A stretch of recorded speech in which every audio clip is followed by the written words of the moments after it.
Hello friends, তোমরা সবাই কেমন আছো? আজকে আবার দেখো বিধানসভায় প্রক্রিয়া শুরু করার কথা আমাদের জানালো। দেখো অঙ্গনারীতে 35,000 পদে নিয়োগ শুরু হবে।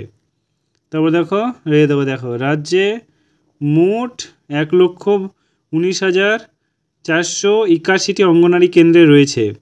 তার মধ্যে কর্মপদ ফাঁকা রয়েছে 21,492টি এবং সহায়তা 13,906টি। দেখো স্টাফ রিপোর্টার, রাজ্যের অঙ্গনারী কেন্দ্রগুলিতে প্রায় 35,000 শূন্যপদ নিয়োগ প্রক্রিয়া শুরু হয়েছে। শুক্রবার বিধানসভায় প্রশ্নোত্তর পর্বে সে কথা জানানো রাজ্যের নারী শিশু কল্যাণ দপ্তরের মন্ত্রী শশী পাঁজা। একসঙ্গে তিনি জানান, এই বিষয়ে কেন্দ্রের নীতি বদলালের কারণে নিয়োগ প্রক্রিয়া ব্যাহত হয়েছে। পরে মন্ত্রী বলেন, রাজ্যের মোট 1,19,481টি অঙ্গনারী কেন্দ্র রয়েছে। তার মধ্যে পদ ফাঁকা রয়েছে 21,492টি এবং সহায়তা 13,906টি। বুঝতে পেরেছো তো?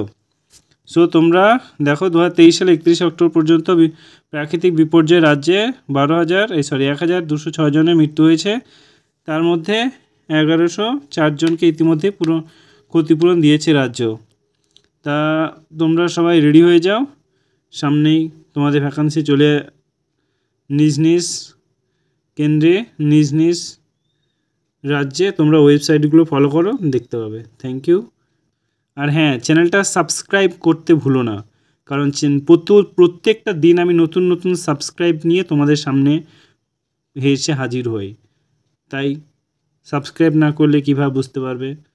You have got to the idea in this video, okay?